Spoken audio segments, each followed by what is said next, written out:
La última media hora para una charla personal, para tratar de pensar un poco, escuchar buenas historias, y nada mejor que Fernando Duclos, periodistán, conocido en las redes sociales.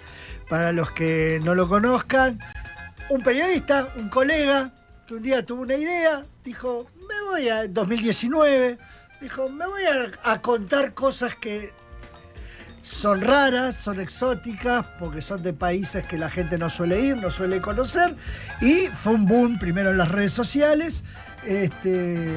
Así que bueno, para charlar un poco de todas esas cosas, de todos estos viajes, ¿qué tal? ¿Cómo estás? Muy buenos días. ¿Cómo estás, Tocayo? ¿Todo bien? Bien. Bueno, contame primero eso, ¿no? ¿Cómo fue el viaje? ¿Cómo se te ocurrió? ¿Por qué los lugares exóticos que se te ocurrieron? Bueno, a ver, yo siempre había tenido una especial fascinación por, como dijiste vos, estos lugares a los que nadie va, digamos, Claro. ¿no? Siempre digo lo mismo. Si uno como periodista va a Francia, España, Alemania o Estados Unidos, obviamente que la va a pasar muy bien, que seguro va a tener cosas para contar, pero nunca va a ser el primero, y por poco para dar un enfoque original y diferente a una nota que uno está haciendo en Francia, tiene que entrevistar a Macron. Sí, claro. En cambio, si yo ahora mismo digo que en un mes voy a estar en la frontera entre Uzbekistán y Tayikistán, en ese mismo momento a la persona que me está escuchando se le ocurren un montón de preguntas que hacerme, porque básicamente nadie tiene idea dónde queda esto, qué idioma hablan, quiénes viven, qué comen, cómo llegar. Igual entonces, es arriesgado, porque no, por ahí claro, yo puedo decir, claro. ¿qué me importa? Es cierto. No, y seguramente también está tu mérito en la forma de contarlo. No, y tampoco yo no busco que le importe a todo el mundo, si no, escribiría sobre otra cosa. Claro. Lo cierto es eso. Obviamente que muy probablemente a la mayoría de la gente no le importa, y creo que sí, no sé si diría mérito para no tirarme flores ni nada, pero creo que un poco tiene que ver la forma de contarlo en hacer que esas cosas que parezcan tan lejanas se nos vuelvan en algún punto cercanas y tengan algún punto de contacto con la realidad en que vivimos. Un ejemplo muy tonto, muy básico. Si yo le cuento a alguien sobre la estrategia que tiene Turquía para ganar poder en la escena internacional, utilizando herramientas no convencionales de persuasión, esa persona me va a decir, ok, por poco le tiene que importar realmente la geopolítica internacional, claro, para que me diga. A ver, en cambio, si yo le digo, mira, ¿sabías que Turquía está haciendo esto? Y una de las grandes estrategias muy exitosas y herramientas que tiene para lograrlo son las telenovelas.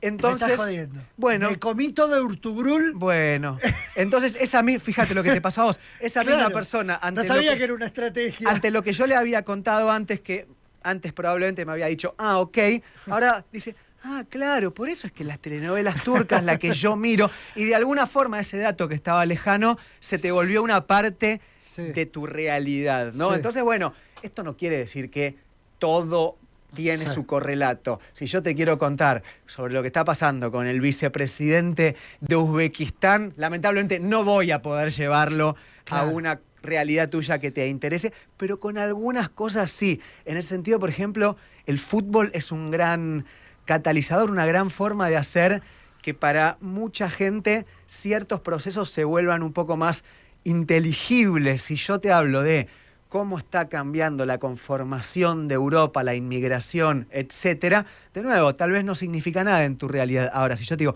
mira una foto de la selección alemana en 1990, 11 rubios. Mira una foto de la selección alemana hoy, 3 rubios, 2 kosovares, un albanés, 2 de ascendencia nigeriana, y todos son alemanes, y todos son alemanes. Digo, ese tipo de cosas. Con Francia se habló mucho. Bueno, con Francia, con Suiza, con Bélgica, pero son formas tal vez más amistosas, podríamos decir en algún punto, para entender la realidad que nos rodea y los procesos que suceden, ¿no? Decime, pero, ¿qué países estuviste así de esos exóticos? No. ¿Tantos? ¿Cuánto tiempo? Hice muchos viajes, la verdad es esa. El viaje iniciático de Periodistán fue 2019. Sí. Y en ese viaje estuve, por ejemplo, en Irak, Irán, Afganistán, Uzbekistán, Kirguistán y después Rusia, pero por ejemplo la región del Cáucaso, Chechenia, el Daguestán, en ese viaje. Pero después a partir de ahí surgieron ya otros viajes por encargos, te diría, o por invitaciones, o por proyectos. De hecho, por ejemplo, escribir un nuevo libro. Entonces me pasé 6 meses en India, fui 2 veces a Bangladesh. Antes, no como periodista, en mi primer viaje así grande y raro, entre comillas, había conocido África, entonces conozco también Somalia, Burundi, Zimbabue.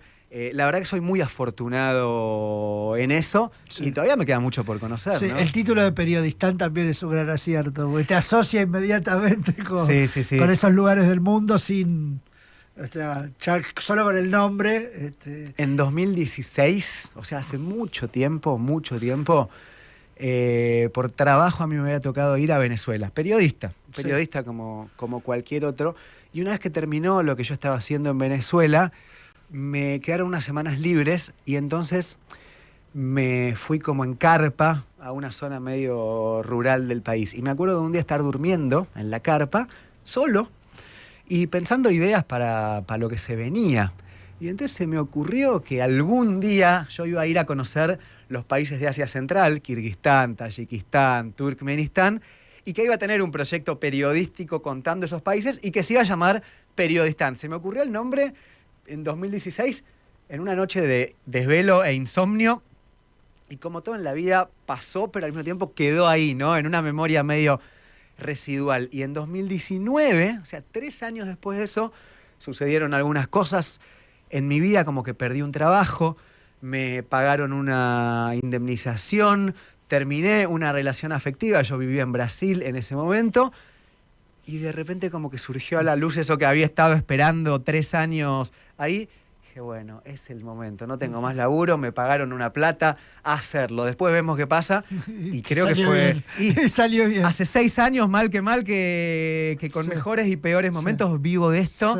Así que sí, evidentemente sí. Me gusta lo que vos explicabas recién, esto como con anécdotas cotidianas de los distintos lugares, podés entender cosas de acá o podés entender cosas que no tienen nada que ver con acá, que solo pasan en esos lugares.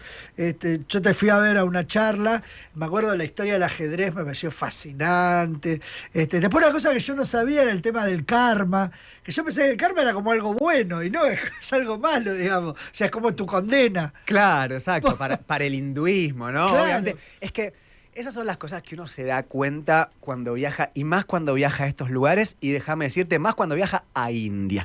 India es de todos los lugares en los que yo estuve, el lugar en el que realmente uno dice, che, estoy en otro mundo. Nada que ver con lo que yo conozco. No, y las palabras son directamente intraducibles porque reflejan justamente otro mundo, otra forma de pensar, otras categorías. Para ellos el tiempo es algo diferente a lo que es para nosotros. Muchas veces uno intenta analizar India desde nuestros parámetros y obviamente hay cosas que no nos gustan y que podemos decir sin dudar lo que están mal y demás.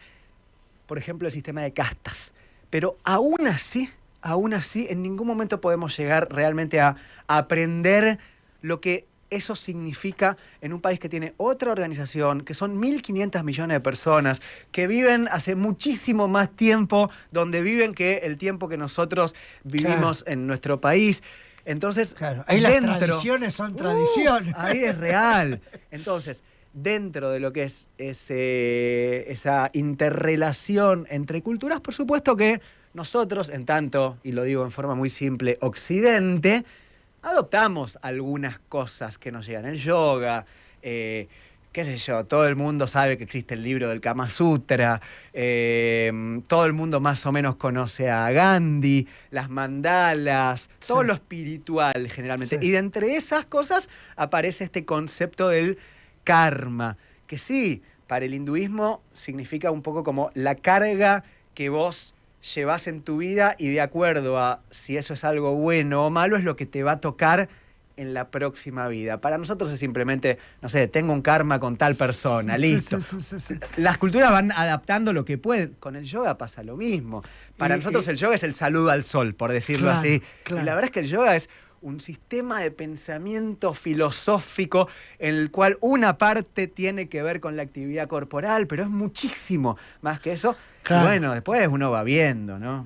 Claro, es un pensamiento. Digamos. Exactamente, es otro mundo, otra cultura. Sí. De nuevo, si vos, en tu concepción hinduista, pensás y estás convencido de que después de esta vida empieza otra y que lo que te va a tocar depende de tu karma, es decir, de las cosas que hiciste bien o mal en esta vida que te tocó ahora, entonces ya no es simplemente que vos sos una persona igual que yo, solamente que come un poco más picante, que le gusta el cricket en vez del fútbol o que usa sari en vez de minifalda. No, lo que para mí significa la muerte, para vos es otra cosa. Lo que para mí significa la vida es otra cosa. Entonces uno no puede ir a analizar todo con sus categorías. Claro. Lo que no quiere decir que todo está bien o mal porque lo hacen otros. Digamos, Sí. no. Eso sería caer en un simplismo medio, un relativismo cultural.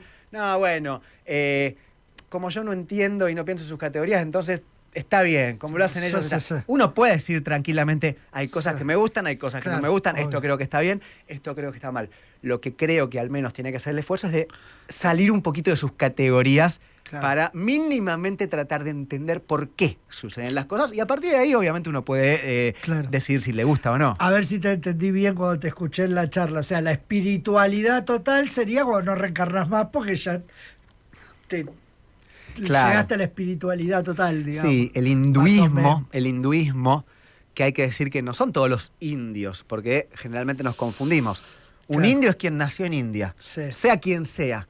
Un hindú es Sí. quien profesa la religión del hinduismo. Sí. El 80% de los indios son hindúes, con lo cual los conceptos obviamente se relacionan, pero hay un 20% que son 180 millones de personas que son musulmanes y que son de otras religiones y que también son indios. Entonces, para el hinduismo, para esta religión que cree, por ejemplo, que hay muchos dioses, que es politeísta, Ah, cierto. todos, por ejemplo, conocemos o vimos alguna vez a Ganesha, el elefante, ese Sí. es uno de tantos. Después Sí. están Krishna, Vishnu, Shiva, ¿no? Esos dioses azules con un montón de brazos. Sí. Entonces, para el hinduismo existe algo que es el samsara, que es la reencarnación eterna. Que al contrario, lo que a muchos de nosotros nos podría parecer, no es algo bueno. Nosotros diríamos alegremente, qué bien, uno siempre está vivo. En cambio, no. Ellos dicen que es algo malo porque nunca te podés liberar de lo material, que en última instancia, dicen, es una ilusión. El hecho de que vos estés acá, de que yo esté acá ahora, de que vos tengas más plata que yo o yo tenga más plata que vos, ¿qué importa? Si igual nos vamos a morir todos, todos somos lo mismo, es una ilusión todo esto, es lo que ellos llaman la maya. Entonces ellos dicen, en el momento en que vos, no se puede en tanto proceso, son simplemente, es como decía Galeano el horizonte, uno camina y cada vez está más cerca, pero no llega, no claro. llega. Pero la cosa es que mientras vos más renuncies a esa vida mentirosa, entre comillas, de lo material, más cerca vas a estar de fundirte con Dios, con lo trascendente, con la espiritualidad, como dijiste vos, y en ese sentido, algún día vas a lograr salir de ese ciclo de reencarnaciones eternas, visto como algo malo, para lograr fundirte en el tiempo, digamos, Sí. ¿no? Eso sería un poco así la filosofía, Sí. explicado a las 9:30 de la mañana en No, 5 no, está minutos. bien. Te Y estoy hablando de sí, cosas obvio. milenarias y complejas. Obvio. Y me asombraba también que está emparentado con esto el tema de la materialidad, digamos, ¿no? Que había gente que para llegar a la espiritualidad se desprendía de lo material. Bueno, fíjate, el gran héroe de la historia india es Mahatma Gandhi, Sí. que es un tipo que justamente hacía de su renuncia un impresionante capital político. Gandhi no era un político que uno veía en traje y corbata en el Parlamento. Gandhi iba descalzo con una toga a buscar la sal que estaba en el mar y la gente lo seguía y hacía de ese ir descalzo, de ese ir en toga, de ese no tener nada, su gran capital político. Gandhi era inicialmente un líder religioso que tenía mucho que ver con el hinduismo, de hecho el de una casta alta. Gandhi estaba a favor, de hecho, del sistema de castas, y eso lo transforma, solamente en la India podía suceder, en un gran líder político. Pero un hombre que renuncia absolutamente todo puede lograr ese capital político en una sociedad que hace de la renuncia justamente un capital, ¿no? Sí. ¿Y qué otro país te sorprendió ese nivel de pensamiento diferente? Mira, a ese nivel, nada. Sí. India es efectivamente otro mundo. Después, obviamente, hay 1000 lugares en donde uno se sorprende por un montón de otras cosas. Afganistán, por ejemplo, es un país que yo quiero muchísimo, un lugar en donde conocí gente increíblemente buena, terriblemente sufrida, no tienen nada tal vez, pero te dan todo, y gente que tal vez tiene un plato de arroz para comer en el día. ¿Cómo te comunicabas? ¿En inglés? Generalmente inglés y después sentido común. Sí. Siempre, el lenguaje de señas es internacional. Sí, siempre digo de todas formas que yo aproveché el 0,1% de mis viajes como mucho. ¿Por qué?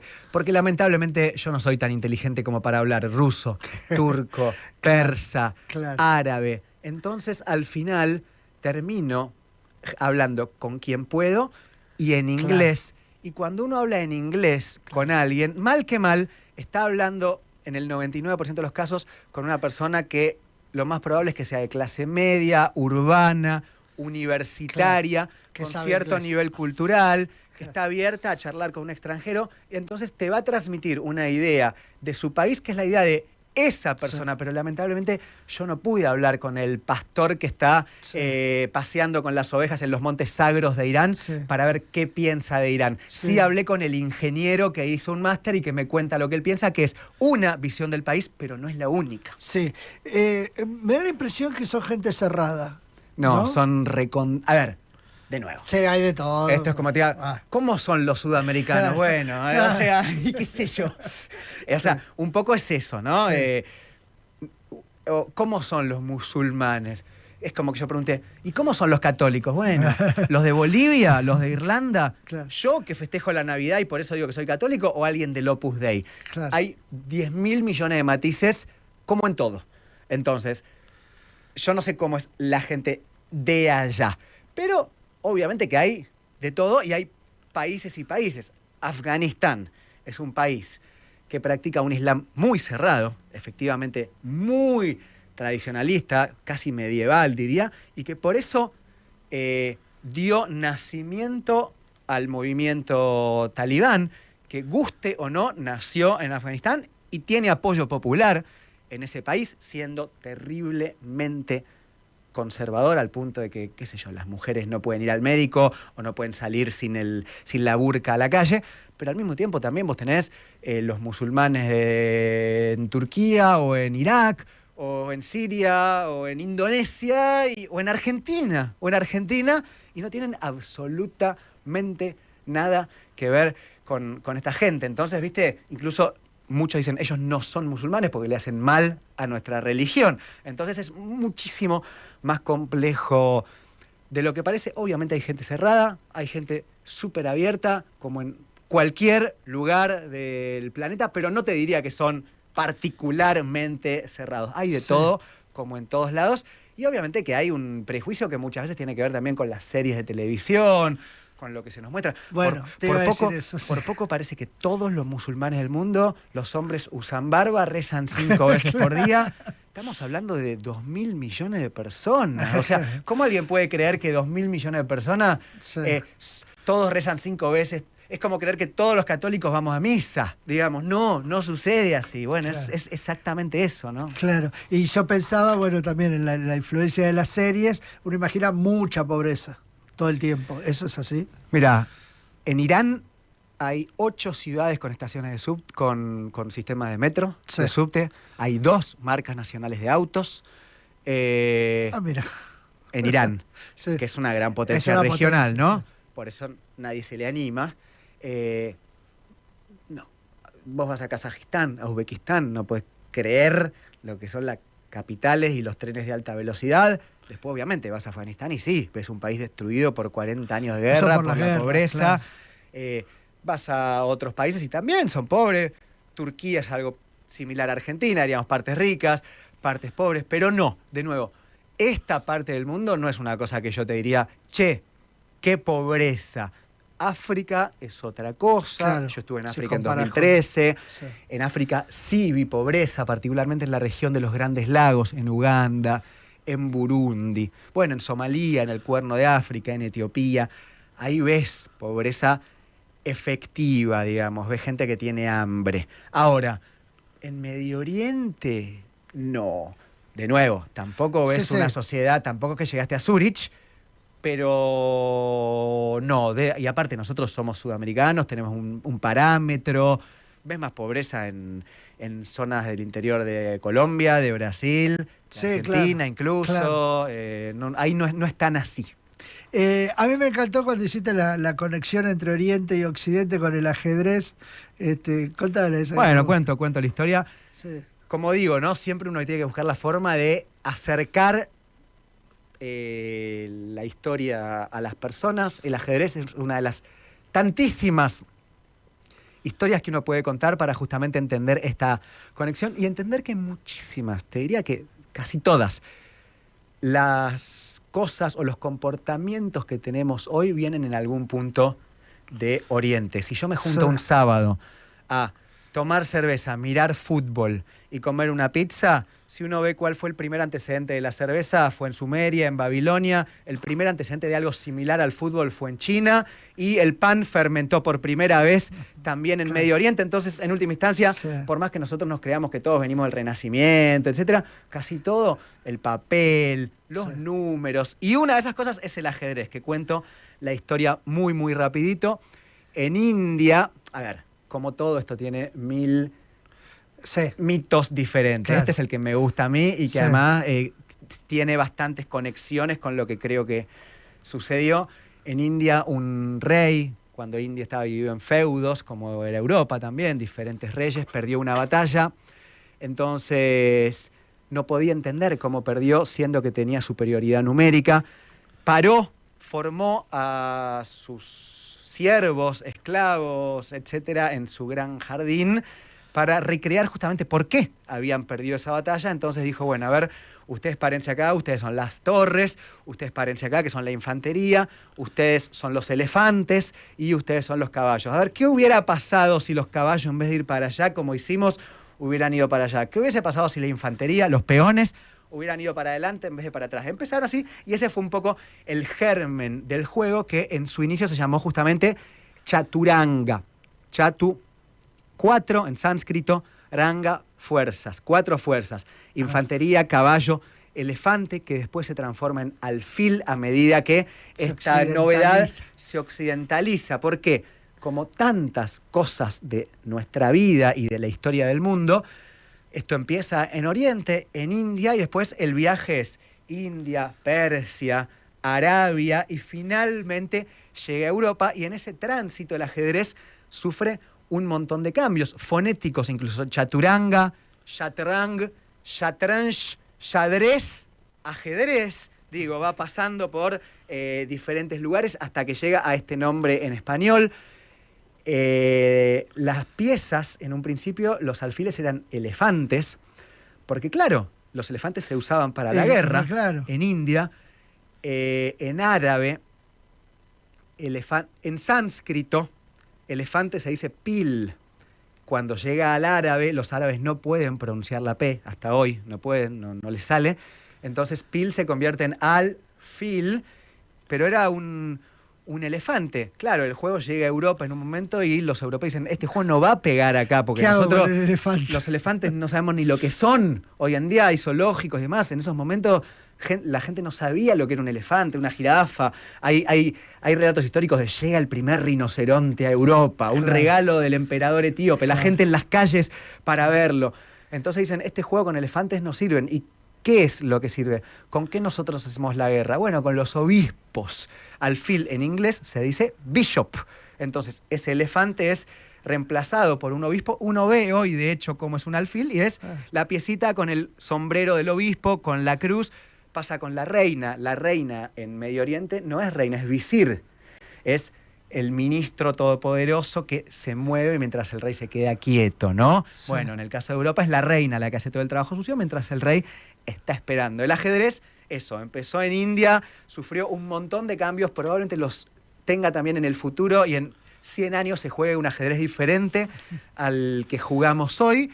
pero efectivamente todas estas cosas son reflejo del tránsito de la historia y principalmente de el tránsito de un montón de tecnologías, inventos, novedades, percepciones, modas, culturas que nacen en Oriente y que hoy llegan hasta nosotros. ¿De cuándo estamos, se sabe más o menos de cuándo estamos hablando, cuando arrancó el ajedrez? No, la verdad no sabría decirte. A ver, reino. Sí, aparte dijiste sánscrito. No, igual el sánscrito es la raíz de muchos, de la mayoría de lenguajes que se hablan hoy, incluso el nuestro. O sea, el latín es un lenguaje indoeuropeo. Es decir, el sánscrito y el latín tienen un montón de particularidades, porque Europa, de hecho, se pobló a partir de lo que se conoce como las grandes migraciones indoeuropeas. Los europeos tampoco nacieron de un repollo. Los vascos, por ejemplo, dicen, nosotros sí, nosotros somos europeos originales. Ahora, la gran mayoría de europeos que habitan Europa hoy llegaron desde Siberia, desde Persia, desde el Cáucaso, desde India, en este proceso de las migraciones indoeuropeas. En persa, por ejemplo, hermano se dice borodar, hermana se dice sistar, padre se dice padar y madre se dice, si no me equivoco, modar. Es decir, la raíz lingüística entre eso, el inglés, nuestros idiomas son todos indoeuropeos. Entonces, bueno, viene también. Sí, me parece apasionante eso, ¿no? Como la interconexión cultural termina armando otra cosa. Pero bueno, para mí lo del ajedrez, debe haber un montón de ejemplos más de cosas así, ¿no? Te permite entender la historia. O sea, vinieron de acá, pasaron por acá, vinieron por acá. Y digamos, parte de por qué hoy la civilización occidental es la más importante, y en otra época no lo era. Sí, y en otra época no lo será, digamos, y también sirve para analizar justamente también los procesos actuales. ¿Qué pasa con el ascenso de China? ¿Por qué China no fue el país que lideró la revolución industrial y sí la lideró Inglaterra? Que cuando uno sale un poquito de la naturalización del mundo en el que vive y que le parece que ya está todo dado, uno ve que Inglaterra es una isla de clima horrible al lado del Ártico, lejos de todos los centros de gran producción de la historia del mundo, lejos de Bagdad, lejos de Samarcanda, lejos de España incluso, podríamos decir, lejos del Cairo, lejos de Atenas. ¿Y cómo es que de repente esos tipos que estaban en una isla perdida en el fin del mundo, a la cual nadie estaba siquiera interesado en conquistar, de repente se convirtieron en los dueños del mayor imperio jamás creado? Bueno, ¿y por qué ahora ya no lo son? ¿Cómo es que en el año 1900 Inglaterra vos podías salir desde Londres y llegar hasta Malasia y solamente ibas parando en puertos ingleses a lo largo del camino? Y hoy Inglaterra es una isla que ya parece directamente una colonia de Estados Unidos, un protectorado. Bueno, esos procesos sirven también para entender, aunque nos parezca que estamos en otro mundo y que nuestro mundo no tiene nada que ver con la ruta de la seda, con el ajedrez, con la pólvora, con las caravanas comerciales. Bueno, sí tiene que ver. A mí me pasó viendo Ertugrul, que es la historia de Turquía, la vieja historia, decir, esto es la mitad del mundo. Claro, claro. Si vos tomás todos, es la mitad del mundo. Y yo no los conozco, no tengo idea ni de religión, ni toda esa historia riquísima. Los bizantinos, historia real, además, historia de 5.000 años. Y como yo en los más de 50 años me vengo a enterar que desconozco porque uno que le gusta estudiar historia, le gusta estudiar todas esas cosas. Pero yo estudié la mitad, me falta la otra mitad. Claro, a ver. Pero además, incluso pensándolo en términos de actualidad, India tiene 1.500 millones de personas. China también. Entre los dos ya sumás 3.000 millones de personas. Le agregás Pakistán, Bangladesh, Indonesia, Filipinas, Tailandia y Vietnam. Y al final tenés que 3 de cada 4 bebés que nacen en este momento del mundo nacen ahí, y el resto nos lo dividimos entre Sudamérica, África y Europa y Norteamérica. Entonces, evidentemente también el mundo está pasando por ahí. Y sí, a ver, nadie dice que en el colegio a partir de ahora te tengan que enseñar hinduismo.